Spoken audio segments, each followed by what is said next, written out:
ప్రియులారా, మన ప్రభు అయిన యేసు క్రీస్తు నామంలో మీకు శుభోదయం. ఆయనను గూర్చి అనుదిన ఆత్మీయ ఆహారం, ఫిబ్రవరి 3 మంగళవారం.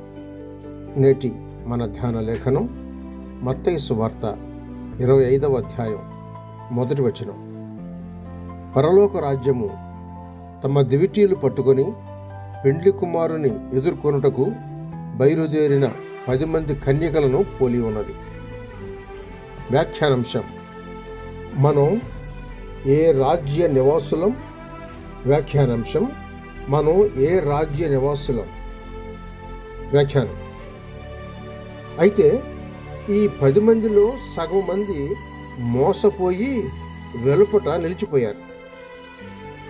కనుక పరలోక రాజ్యము అను దానిలో కపట భక్తి ఇమిడి ఉన్నది అని తెలుసుకుంటున్నాం.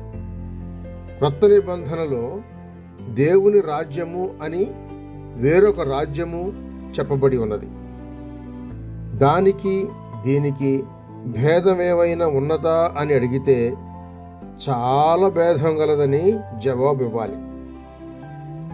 దేవుని రాజ్యము అని దానిలో ఫలాని వారు చేరినట్టు చెప్పబడక, ఆ రాజ్యములో ఫలాని ఆత్మీయాశీర్వాదములు గుప్తములై ఉన్నవి అని రోమీయులకు రాసిన పత్రిక 14వ అధ్యాయం 17వ వచనంలో వ్రాయబడి ఉంది. ఆ రాజ్యము నీతియు సమాధానమును పరిశుద్ధాత్మయందరి ఆనందమునై ఉన్నది. క్రీస్తును నమ్మిన వారు ఈ గొప్ప ఫలితాలు పొందారు అని అర్థం. వీటిలో మోసం జరుగుతుందా? జరగదు. విశ్వాసుల హృదయంలో ఈ అంతరాత్మ సంబంధమైన రాజ్యం నిజముగా స్థాపితమైంది.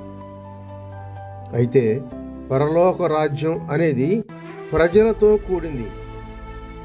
దానిలో 10 మంది ఉంటే 5 తమ్మును తాము మోసపుచ్చుకొని నశించగా 5 మాత్రమే గమ్యస్థానం చేరారు. కనుక అసలు రాజ్యము దేవుని రాజ్యము అని, మంచి చెడ్డలతో చేరినది పరలోక రాజ్యమని తెలుసుకుంటున్నాం. మీరు ఏ రాజ్యానికి సంబంధించిన వారు?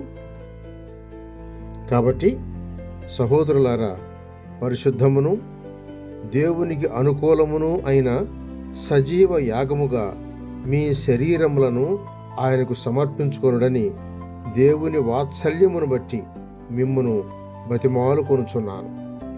ఇట్టి సేవ మీకు యుక్తమైనది. రోమీయులకు రాసిన పత్రిక 12వ అధ్యాయం 1వ వచనం. సహోదరుడు సైలస్ ఫాక్స్. శుభములతో వందనాలు.